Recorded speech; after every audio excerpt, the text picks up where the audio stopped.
Welcome to Ask Bhavana because every journey begins with a question. And I am your host for today, Ruchi Parekh. Despite growing awareness about mental health, there are still people who feel judged and misunderstood when they talk about their mental health struggle. Mental health is seen as a sign of weakness, or it is something from which you can just snap out. But it is time we start treating mental health as important as physical health. Joining us today is Sudhasri Panigrahi, a seasoned mental health counselor with an experience of over 7 years. She's worked with adolescents, adults, and refugees coming from diverse backgrounds. Sudhasri, welcome to our podcast. Thank you so much. It's a privilege to get this opportunity to talk to you today about something which I feel very passionate about, that is mental health care. So, Sudhasri, tell us more about your experience as mental health counselor. So my journey of counseling begin much earlier when I felt passionate about this understanding human behavior, not just about others, but about myself. It's a journey which helps us to be more aware and respond rather than react to the situations. So I have started this journey first as a psychologist and then as a counselor, and I have worked in diverse work setups such as private sector, public sector, non-government organizations, as well as educational setting, looking after and caring for people also from very diverse cultures, ethnic backgrounds, and age groups. So I have gathered like a wealth of experience working with people, and uh, I always believe in building their resilience and confidence to equip themselves with skills and coping strategies so that they get empowered to not just handle their adversity, but uh, s- uh, grow from the experiences and become the better version of themselves.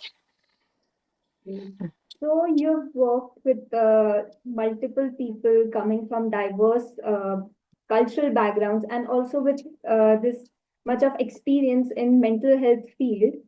You've Mhm. likely seen the shift in the perception of people about mental health. So how would you explain that? So it varies from like different cultures to culture. In many culture, like there is still a taboo, as we know, in many Asian countries, which is more collectivistic. They try to like handle things within family, and they don't really see that mental health is something which we should talk about because, as you said, it's always considered as a weakness. Um, that's why when I was working as a counselor in the International Social Service Organization in Hong Kong, um, those people were mostly asylum seekers, refugees, which who didn't have they had not even satisfied the basic needs, so they couldn't even think about thinking about their well-being or mental health. So at that point, we would reach out to them instead of them waiting for them to come to us to make them understand that this is important for we are providing you the other assistance, but you also need to care for your psychological happiness, your well-being. For them, it was very tough to understand it, but through talking, giving them that safe space that yes, you can come and talk in a very safe space, in that confidentiality is there. Whatever you share remains here, and we are here to give that acceptance as you are. Everyone has issues, problems. That doesn't make us any less than others, and each individual is unique. So giving them that comfort, that confidence that their issues are being looked after, and somebody is there to care for them, to listen to them, to give that empathic listening ear, makes them feel uh, comfortable to share. So I always feel not just in the setup where I was looking after asylum seekers, but also normal individuals from uh, all age groups, maybe in school or in the clinic when I was looking after adults. Always they feel that that safe space is important, and it you have to work as a mirror, reflecting back what they are saying, so that it increases their own self-awareness. And then they can see the narrative of their own, like when they speak about themselves, the story they tell, it's not the story they're telling me, but in a way they are telling themselves. And as a counselor, it was I just want to tell them, you are the creator of your story, you are the author of your life. And the thing we are telling ourselves, we can always reauthor it, change the way we see things, change our perspective, our mindset, and become a victor instead of a victim to our circumstances. So that is that creating that shift is very important for people to understand that they have the ability. They always underestimate their ability to manage their challenges. So, while helping people to change their perspective, you might have come across cases which had to change your perspective, your outlook over the life, how you see life. Have Mhm. you? Tell us about it. Yeah, so growing up, like everyone has weaknesses and strengths, but uh, I think even me, like any other person, was focusing more on, oh, I'm not good at this. I can't handle this well. And but later, when I went into this career of understanding others and understanding myself better, I realized that we have this negativity bias. We have always tried to beat ourselves up, even for small things. And we also sometimes listen to people saying things about us and we internalize it. But when we develop this ability to become more self-aware, understand, I would say it's the ABCs of our mind, understanding our own mind, then we realize that there are many things which we are very uniquely blessed with.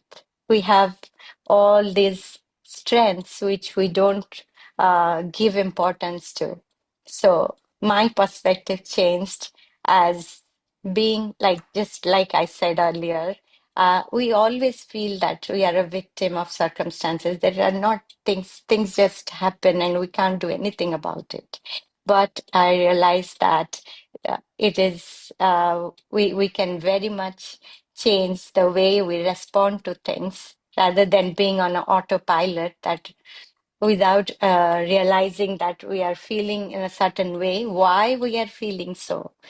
Just to give an example, like nowadays it's a age of gadgets, and rather than socially interacting in reality, we are interacting more virtually.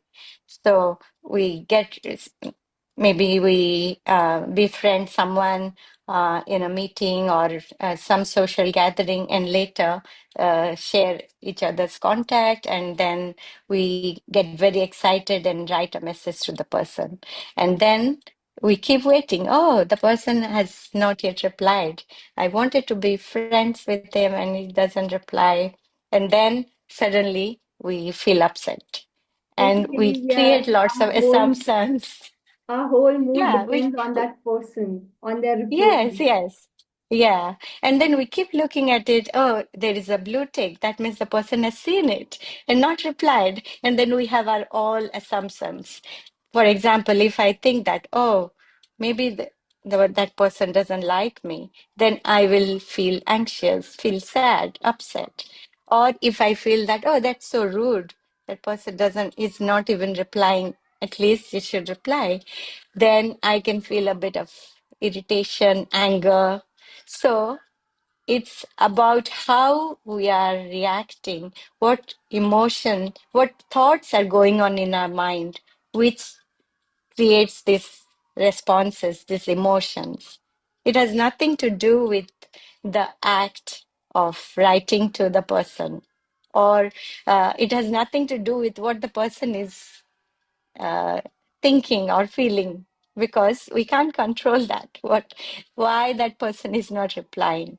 So if we be more mindful and think about going, growing from those limiting assumptions, limiting beliefs that we have within our mind, to see new thoughts and see things more rationally, then we can change how we can, instead of reacting, being on autopilot, thinking about this inner thoughts, whatever is going on in our mind, we can become more uh, move from more meaningful and relevant beliefs which we can create.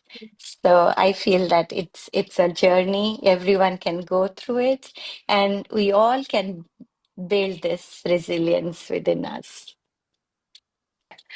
So, why do you think people become so dependent on others for what they are feeling? Just to feel, their self worth depends on other people, how they see. Yeah. Why do you think so?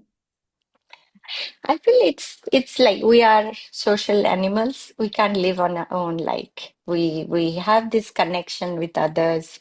Uh, since the time we are born, we are in the family, then slowly in the friend group, then a bigger community where we work. And if and the self-esteem develops through this upbringing years. And if we don't have that freedom to express ourselves, and we don't feel um, accepted as we are, and then we feel that, oh, if I do this, then I'm getting rewarded or I'm getting compliment. Then even though that is not something which I like, it tends to get strengthened, that okay, in a situation like this, I have to behave this way to be accepted. So it gives us that security and that feeling of being part of the group or part of the family. So it gets slowly, we form that belief, and we try to get into that norm of being accepted and doing acceptable or showing acceptable behavior. So, the culture Um, plays the main part in a person's personality. yes, yes. So, do you see any difference in the personalities of people growing in Asia and people growing in America, the West side? Yeah. So that, like in India, we all have grown up in a more uh, social, like collectivistic culture. We look up to our parents, our family, and even though like there are now it's changing, but many times we don't even have that dialogue which we should have as just like an adult. So there is always that authority, and the person, like the child or the student, behaves in that, there is that the interaction is very different compared to in the Western culture. Everyone has a right to give their opinion. It may or may not be agreed upon by everyone, but I feel that gives them the confidence to be like share when they feel in a certain way. It's okay not to feel okay, right? But I feel it's a big cultural difference. I have raised children also in Asia, but even in Hong Kong also it was a very diverse group of people from all over the world. So my children have been exposed to a very different culture than me, and I have seen it in them as well. And in the beginning, it was a bit of a culture shock for us, but then I realized that we cannot, impose our thinking on them. They have to develop their own worldview, they may or may not believe in what we believe in, but we have to teach them the values and give them the freedom to understand it themselves and then create their own value system and a I worldview. came across this post yesterday where it said Hmm. that kids coming from Asian society, their coping Hmm. mechanism is not talking back to their parents. And kids coming from Western side, their coping Hmm. mechanism is running away and screaming. I find this um, little funny. so I would say like it's the how what kind of values you give. It's not that in Western culture they don't have values, right? They have also. There is very close knit family, and they do have that warmth and the connection. But I think the parenting style is also very different, and same goes for any other relationship which we have seen in Asian. So I think that the fear should not be there to interact with elders in the family or the higher officers in your organization. That you should like be confident enough to voice your disagreements or your own opinion, which may or may not be the same as the other person, but unless you feel that confidence that you will be listened to, you will be heard, you will be given that importance as a valued member of the family or the organization, then that person can never open up. So if in any family, may it be in Asia or outside, if the parents and the children share that um, warmth and value their relationship, I think we are moving towards that change that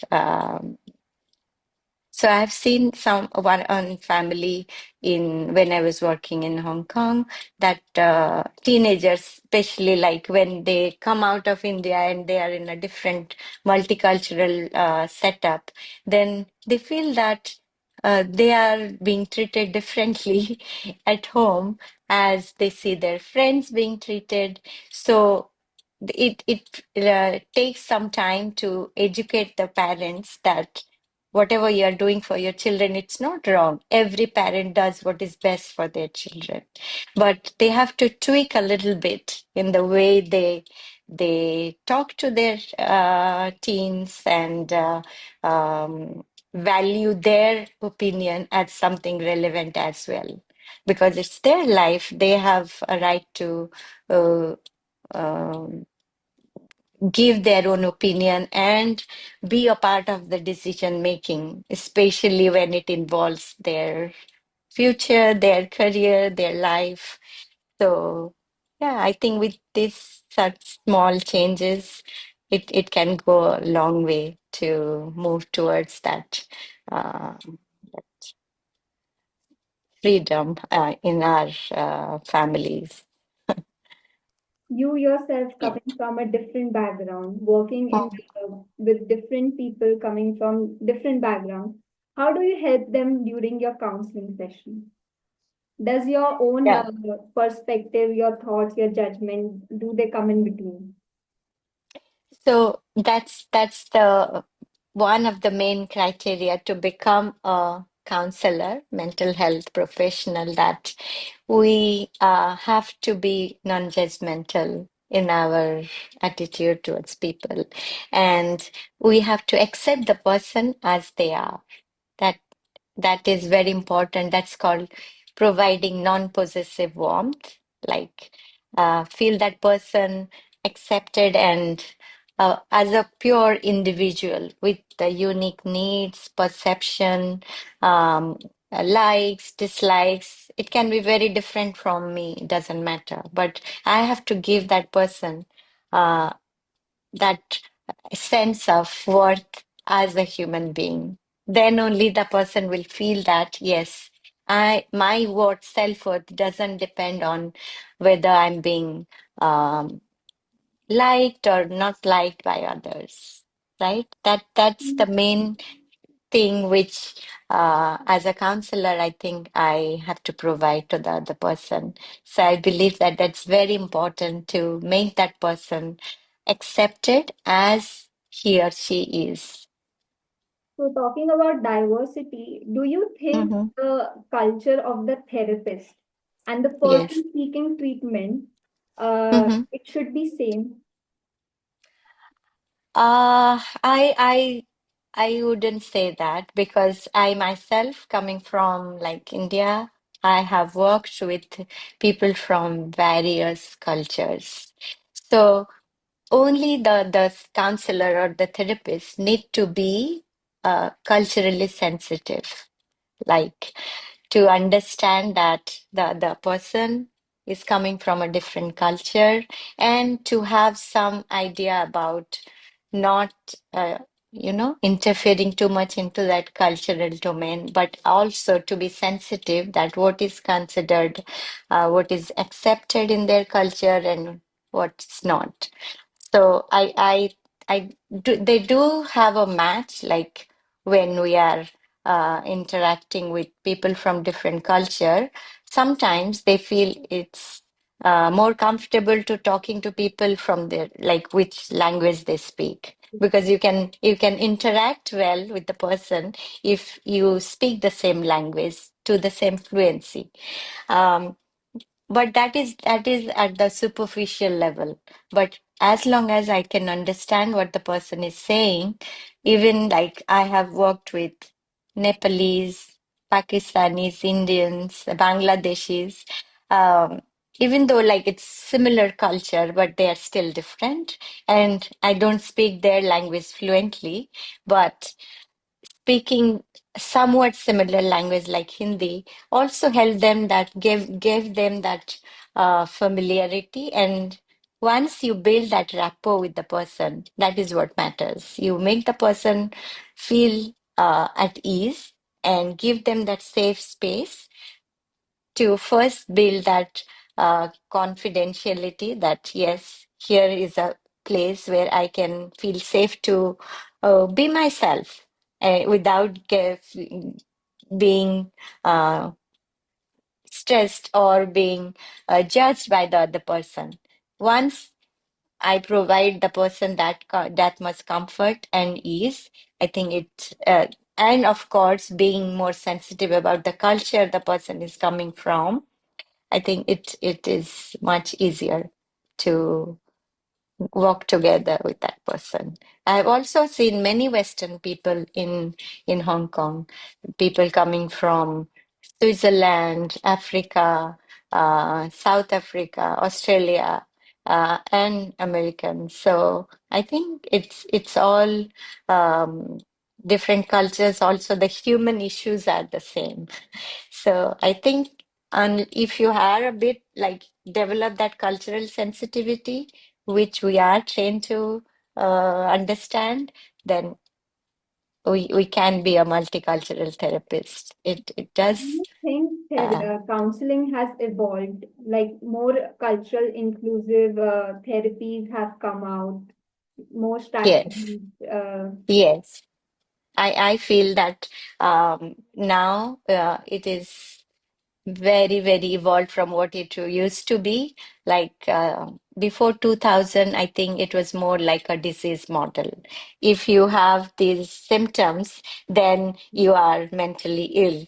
Like mental wellness was not a thing, even though it was there somewhat in the organizational psychology, developmental, they did believe in job satisfaction and all, but they were not talking about well-being that much in psychology per se. But now I think it is more about well-being, the positive uh, values, positive emotions are more important.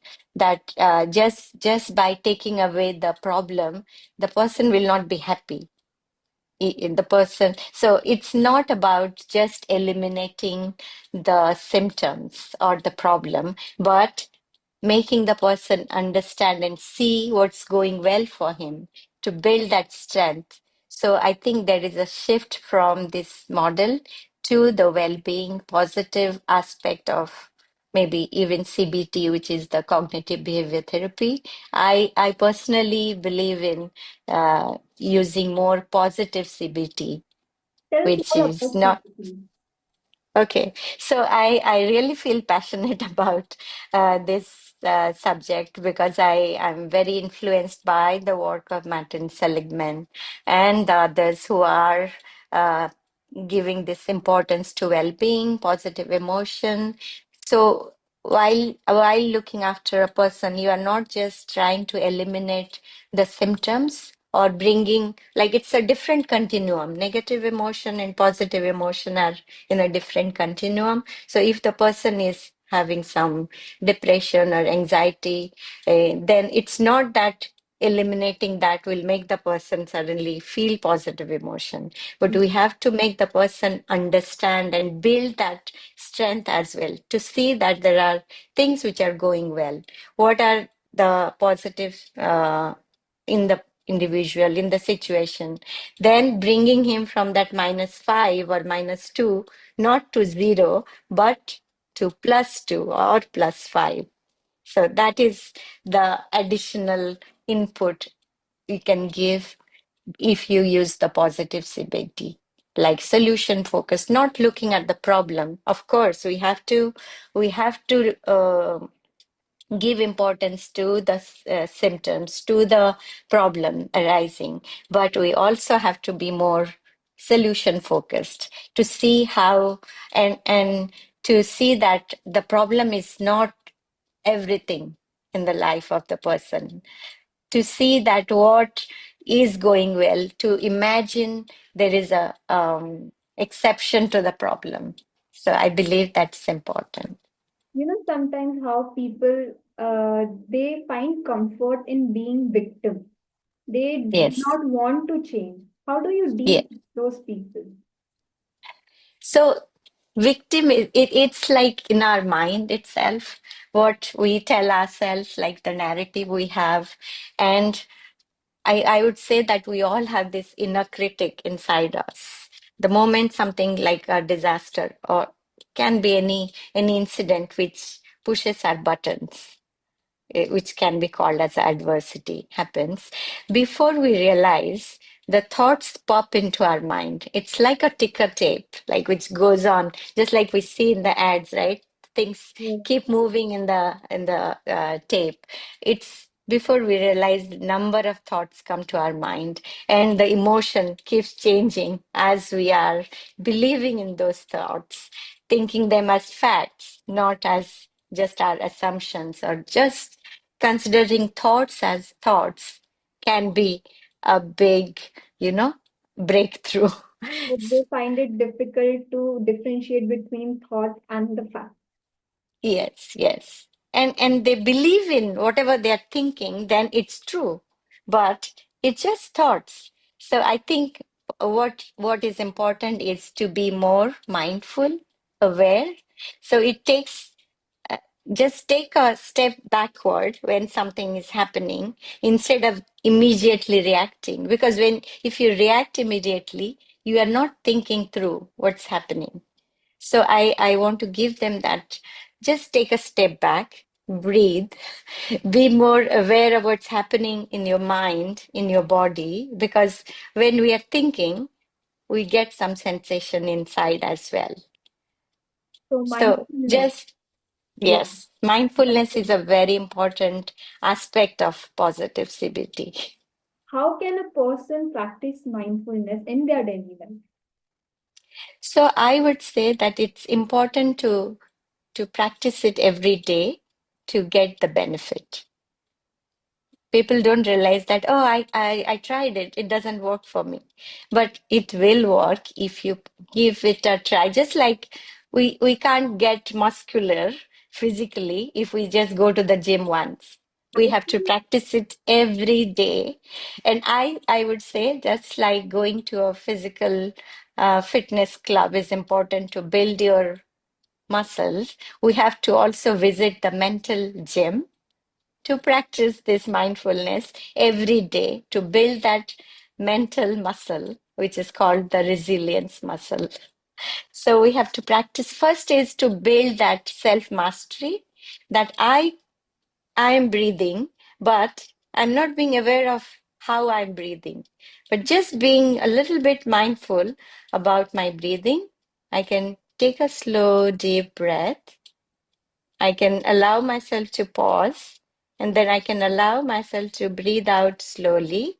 So this, I'm telling my mind to do it, right? So I'm taking a mindful breathing is different than just normally breathing. But once you practice it every day, then even your breathing will be more mindful. So so. we can also use mindfulness every day to all our senses, practice through all our senses, right? Most of the sense organs we have, like eyes, ear, touch, it's all mostly like it's outward most of the time. We want to see things out and hear things coming from outside. But to practice mindfulness, we can use the senses which are within us, around us. We can use them to be more mindful. So while you are eating, many times it happens that we are like eating and doing many other things together. We are not mindful of what we are eating. And just when we took the last bite, we realize, wow, that was delicious. But we missed out on enjoying the food while we were busy doing other things because we were not eating mindfully. So we can use mindfulness in each and every activity we do in a day to enjoy and live more fully in the moment, right? So Mindfulness, bringing mindfulness in your daily life can help people with anxiety. yes, And how does yes. it? How does it do it? Yeah. So I would say like mindfulness is nothing but being more aware of whatever, like about aware of your speech, aware of your what you are seeing. Like we take maybe taking the same way to school or work or office, wherever you're going, without being mindful of such nice natural scenery around, or watching something which you enjoy, or listening to some music which really uh, uh, energizes you, or listening to some very motivational podcast, right? So we can, if we are being mindful on a day-to-day basis, learning to be mindful, then we can, how it can help us with our anxiety. Anxiety is nothing but imagining something is happening when there is no real threat. We are imagining the threat to be there. But if we are mindful, then we can say, is it really true? Or I'm just imagining things, right? So, for example, I'm going to do a presentation, and then I'm worried that, oh, what if I mess up? What if I forget what I'm saying? Or what if it's not received well by my uh, viewers? Then I'm already anxious, and it's I'm already catastrophizing that it's going to happen, when in reality it's just a thought that I will mess up. Then if I'm more mindful that, oh, it is only like my fear of the unknown, so I have to, if I really want to do well, what I need is prepare more, do some rehearsal, and calm myself, right? Yeah, yeah. So that when the presentation comes, I can actually deliver a good speech or a good presentation. So being mindful can help me catch my thoughts. It's very important first to catch our thoughts. Many of them are unhelpful. So once I catch those thoughts, I can see that, is it really like this thought, is it helping me reach towards my goal? Is it coming in my way? Am I overgeneralizing? Am I catastrophizing? Is it irrational, or is it just my fear? Then only I can reevaluate the situation, right? And then reframe my thought. Okay, I can understand that I'm going to present to a very big group of people, very knowledgeable. So I have to be extra careful to prepare well, and reach really understand my audience and prepare myself to the best of my knowledge. Then I can reframe my thoughts that, yes, I'm worried, but I know that I have prepared well and I can deliver it. Then I can get over my anxiety and also become more solution focused to do it well, to become a better speaker, right? So I feel it can help us not just in anxiety, in depression, in stress. Many other issues can be solved if we are more mindful, more self-aware. So let's talk about anxiety now. So, Mhm, do you feel that people tend to, you know, not differentiate between fear and anxiety at times? For example, before presentations, they say, I'm feeling anxiety, I'm having anxiety. mhm, Do you think that mhm. is anxiety or fear? So, you know, I would say that it's fear is real fear is when there is a real threat, right? So, for example, like our mind is evolved after all these developments, but the mind is still started when it was the primitive Stone Age mind. We still have it. We all have this fight, flight, or freeze responses whenever we are exposed to situations. And the sympathetic, parasympathetic nervous system, they will give these reactions the moment we are faced with some threat. So, for example, fear is, you're walking across and there is a snake, and you're fearful that, oh, there is a snake, and then I have to do something to avert it. Either I run away or I uh, do whatever, right?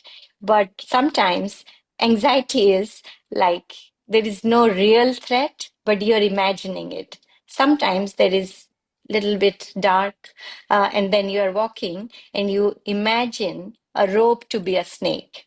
It can create the same emotion of fear because you have imagined it as something which is it's not in reality, but the for the brain it can perceive even a thought of imagined fear to be a real threat. So the response we feel, the emotion we feel will be very real, because for the mind to understand what is real or not depends on you, how you perceive it. If you have perceived it as a snake instead of a rope, then the mind will react in the same way. So the anxiety is also our imagination, our assumption, our perception. So if we can be more mindful at that time that, oh, let me see it clearly. Is it a rope or a snake? And then if I realize, oh, it's the rope, it's not a snake. And then the emotion we feel can also be different.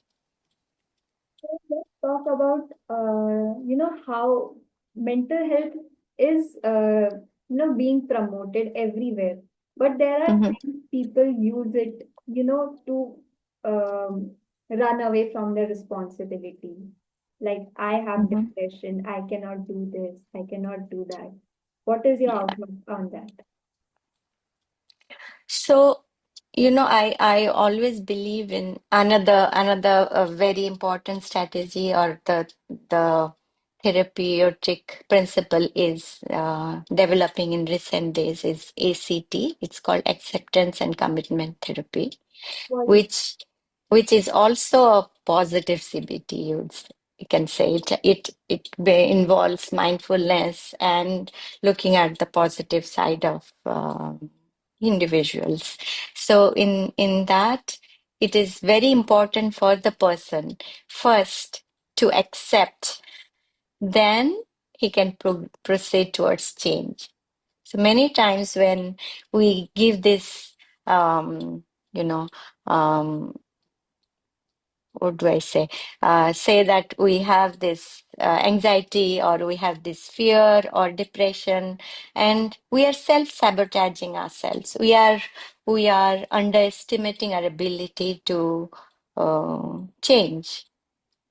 But we first, if we accept, yes, I am going through a tough time. We all go through a tough time, but if I work on myself, I try to get hold of things, and I try to uh, build my resilience muscle, right? I can get over this. It's just a stumbling block. It's not the end of the world for me because humans have this tendency to have this negative bias, which is very, very normal. But if we can build our resilience, that it's not the end. There is light. We can cultivate the hope inside us that there is light at the end of the tunnel, and they can believe that they have the potential to go through that change and grow through what we are going through. Like it's tough. Things we all are faced with challenges. Life is not life if you don't face this adversity, these difficulties. But those people who can overcome these challenges, right? There are some people who uh, in the challenging situation, they will feel that as a victim and they will go through this post-traumatic stress disorder or something, right? But there are also people who grow from their trauma, and that is called post-traumatic growth. Like you will see many motivational speakers, they and just to give an example, just look at these people who go to these Paralympics. They have not uh, given up the desire to do something just because their limbs have been amputated. They have taken it that okay, I can't do running, but I can throw javelin, or I can still use my strengths in other areas to build my life, to become a hero, become a victor, and come out of my um, whatever challenges I'm facing. So it's a mindset shift which we So, all need to do. so how do we help someone to reach that potential of them? So it's a process like where you give them and make the person reflect on themselves, to go through, like I would say that it's like a self-discovery channel. We all have lots of layers of inside us. Like, I don't know if you know that we all have this character strength. There are many platforms where we can find out what are our strengths. What is Uh, connection? it's called the VIA, I think. So there are some 20, they have listed some 24 character strengths, like someone will have um, at least five top character strengths which we can develop. And then, if we use those strengths, which we are good at, we can really become a better version of ourselves. And we can understand that I'm not like, I may not be good in this, but there are certain other things which I'm good at. And we can also understand this by asking people, or being more mindful that what are the things which other people appreciate in me. Sometimes I'm not aware, right? It's like the mm,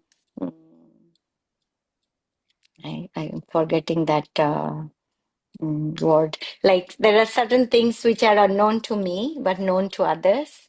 So Mhm. I can ask people to uh, what is that window of I'm forgetting that. So we through our conversation we can know about our strengths as well. Yeah. Sometimes even in the family we can ask my sister or brother or parents what they appreciate about me, right? View ourselves So through others' eyes. yes, yes. Mhm. And then there are also various ways to know that, oh, when I do this, I really feel inner happiness. Like when, for myself, when I'm painting or I'm doing some craft, it gives me that flow state, where you're not looking at the end, but that process itself gives you that joy. So we have to discover that within us, and then we can feel that we all have tremendous potential and we all can become a better version of ourselves and reach that, um, the there is the unlimited potential within all of us.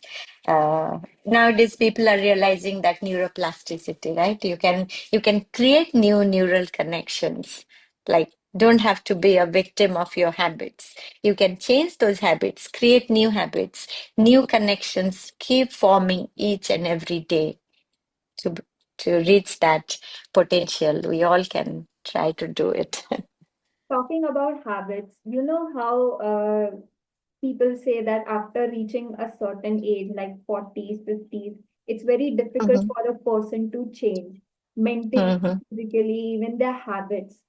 Do you think it's mhm. true? I don't think it's true.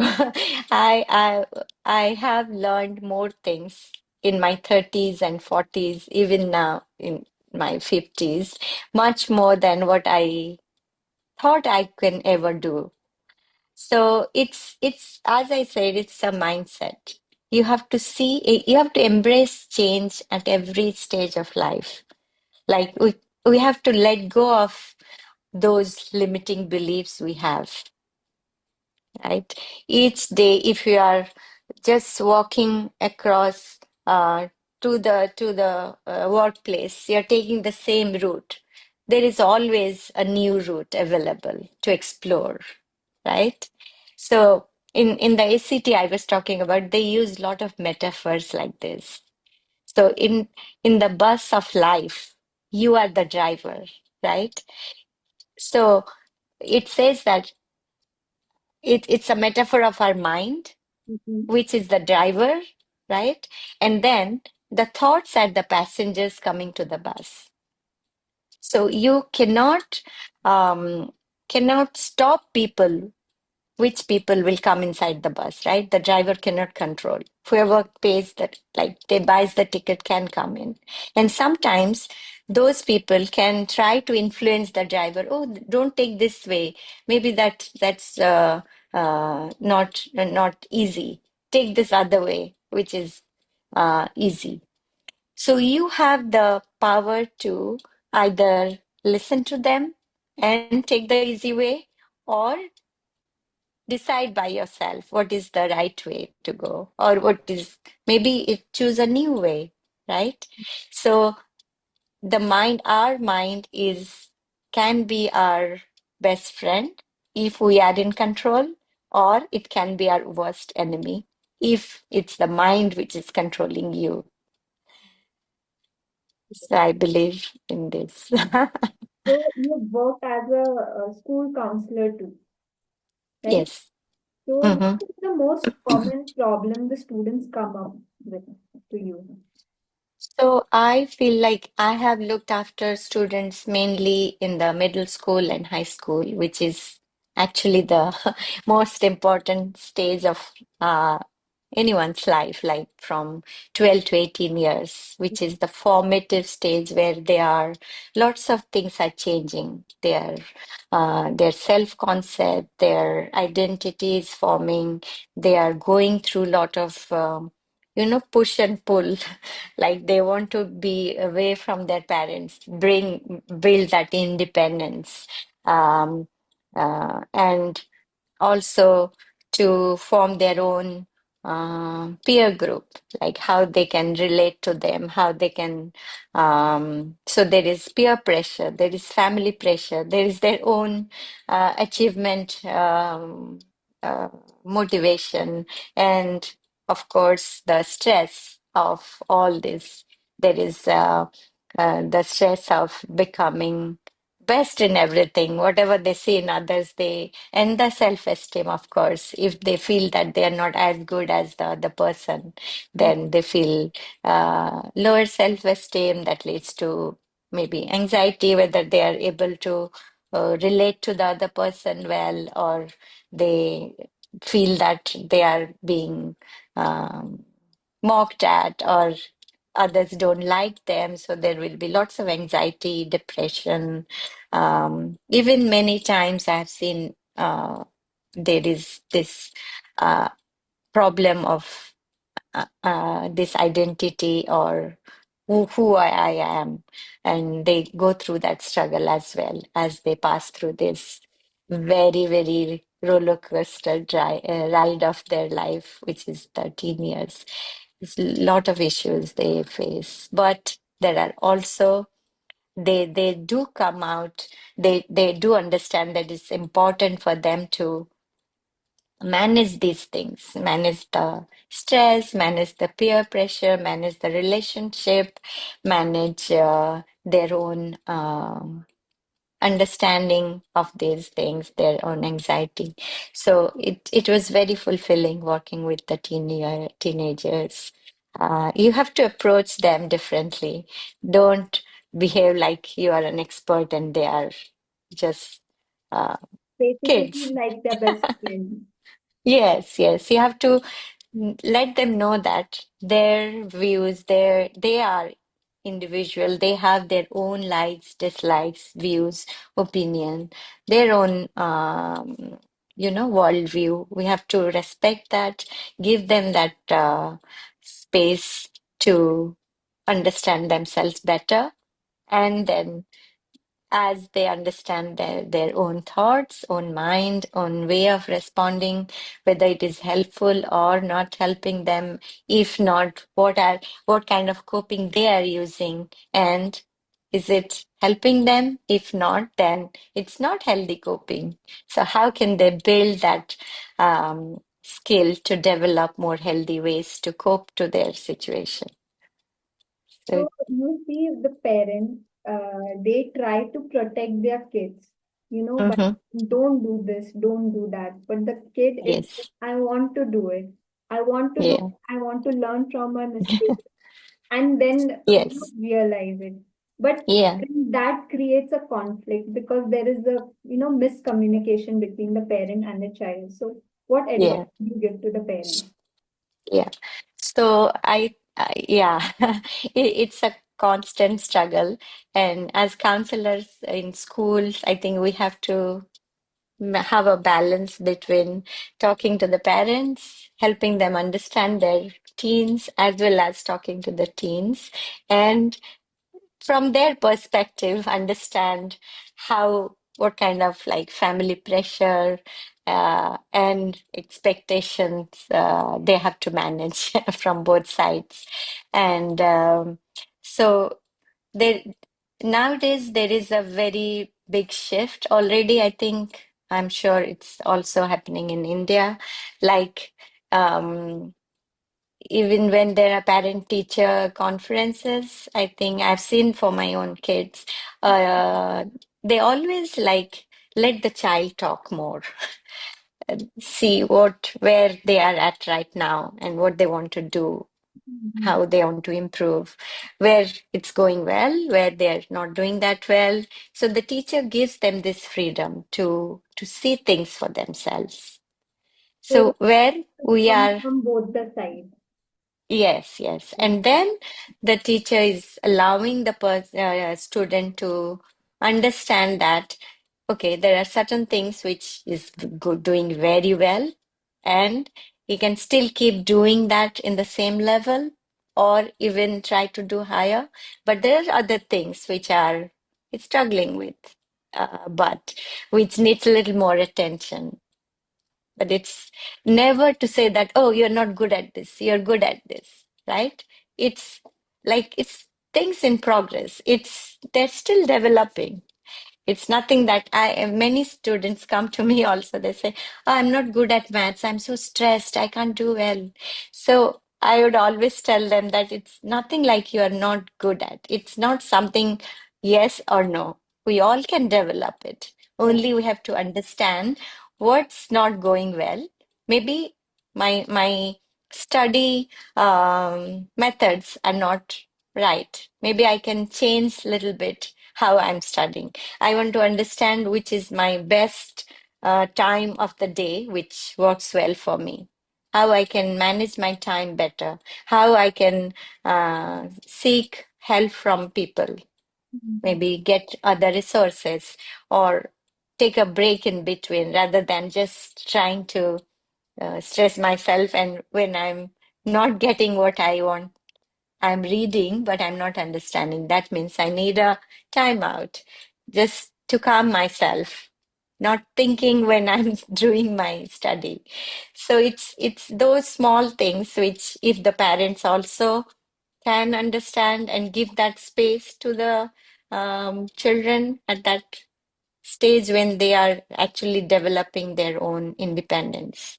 It is very important as after this schooling and their education, they have to be on their own, right? So it's just like as counselor, I want to empower my students, the people I work with, to give them the tools, the skills, and then they can manage it themselves, not become dependent on the therapist or the person or the parents, right? They have to build that confidence, and we have just to be a guide to just show them the path, but not, go with them on the path. They have to be on their own. So we are like the tour guides. Yes, yes, Mhm. So I think the main problem of parents is they don't want to let go of that child. They just want to yes. keep the kid in their embrace, their warmth, their protection, which is fine. Mm-hmm. That's Yes, perspective too. yes. Yeah, it's important to, nurture them. Mhm. Um, but I feel that there is a distinction between um, loving and being attached to something, right? Yeah. If that attachment has a lot of expectation from it, like I'm attached, I am dependent on the child or whatever it is, and then it burdens not just me, but the other person I'm attached to, because there is always that expectation that I give this much and the person feels that I have to do this. But when we are giving that unconditional love Mhm. and guidance and protection, but also giving them the wings to fly, right? We can keep them in the cocoon in the beginning when they are still developing. But give them that warmth to come out of that cocoon, build their own wings, and fly So I on their think own. like giving them wings, let them fly, but not keeping them on a leash. Yes. Okay. So now let's talk about therapy. Sure. So, do you think a person with mental illness, only those people should seek for therapy? Okay. So, as I said in the beginning, I don't really believe in uh, mental illness model. And there is a big difference. Like, suppose those people who really have mental illness, like very major psychological, like psychopathology, Mhm. which requires proper treatment, proper medication, they are a different level. So those people, they have to not just go to therapy, they need medication, they need treatment. They have serious illness. Just like we have physical illness, they Mhm. have those mental illness.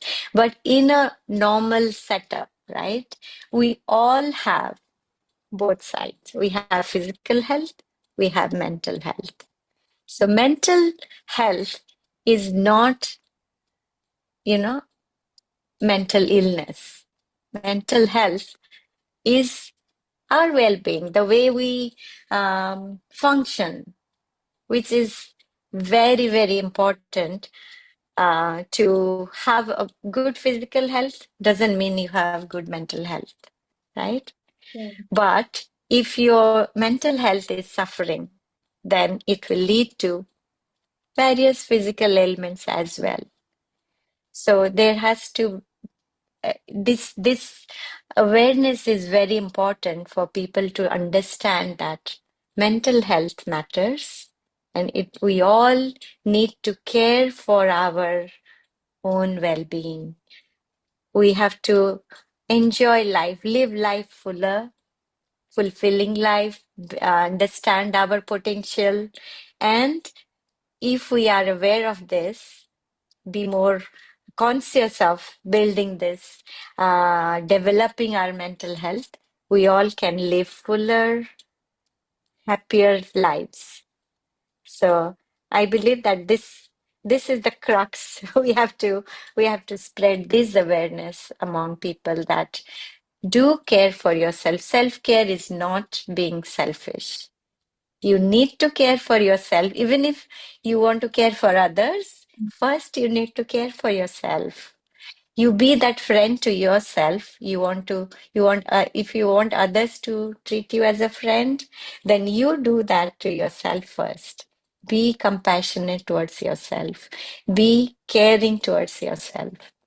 Don't beat yourself up if you fail or you don't get a A in all that exam or the test, or you don't get appreciated by others. Then you are again beating yourself up. Then it's not a good place to be. No one likes to be, uh, always uh, being blamed at, but we keep blaming ourselves the most. So to be mentally well is to build that mental health, to cultivate, enhance, and build our mental well-being and mental health. So, what are your go-to steps while, to make a person trust you during a therapy? Mhm. Yeah. So I feel that because of my experience, knowledge, and expertise in this counseling skills, psychology, I have learned, or I have developed this skill of connecting to people in a deeper way. So I believe that it's very important to build that initial rapport with the person I'm interacting with. Um, you have to be very non-judgmental is the most important thing, that make the person understand that it is Like you are not showing your weakness when you are coming for therapy. You are actually, it requires lots of strength, courage to understand that I need help because I am precious. I am worth it. I have to care for myself. And it is not showing a weakness if you're coming for therapy. So I have to make the person understand that it it's lots of courage is needed to take this first step. Once you understand that there is something I have to do differently, then only you can move towards that positive change. So make the person understand this requires a lot of empathic listening, acceptance, positive, showing positive regard, positive warmth to the person to feel that, yes, this is a safe space for me to be myself and I can be who I am because I am myself. I have my likes, dislikes, strengths, weaknesses, but the more I understand myself, I can change things which I want to change. Definitely. But first I have to understand that. And that is very important. So I go at the pace of my students or people I'm working with. There is no rush. You have to give the person time first to acquaint themselves to the therapy or situation which they have to see themselves, see things properly, and then only they can move towards that.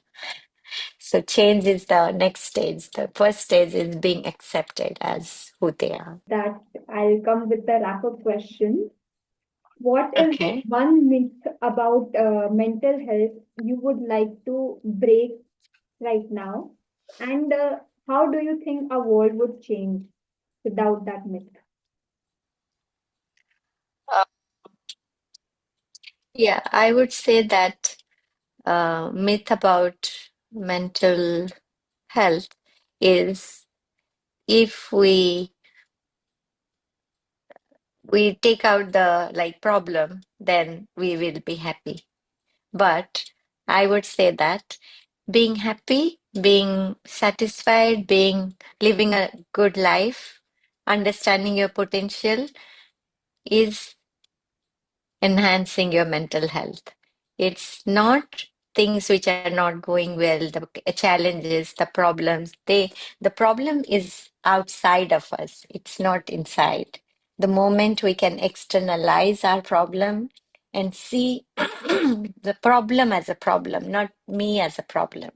Like many times said, I am depressed, I am anxious, I am this, I am not good at it.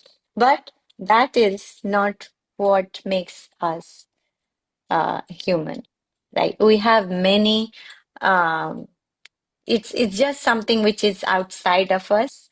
So if we see that for ourselves, that it is the problem and how I'm responding to it is more important. And the way if I can externalize it as something which is outside of me, and see it for myself. Like I can take my anxiety out of myself and put it in a maybe something box I'm holding, and I can see my anxiety myself, right? Then I'm not the anxiety. Anxiety is something outside of me, but I'm letting it control myself and I'm internalizing it that, oh, I'm an anxious person or I'm depressed, then there is no way I can change it because I'm making myself one with that feeling, right? With that thought. But if I can externalize it, I see that that's the problem, which enters myself sometimes when I'm not in control, I'm not aware, and I'm being dependent on my mind to take things on autopilot, then being, um, I'm suffering from this. But if I can come out of it, be resilient, and believe in my own strengths, and develop skills and new behavior, new thoughts, new habits to uh, not just overcome these problems, these challenges, these stumbling blocks, then I can come out a winner, a victor, and not a victim anymore.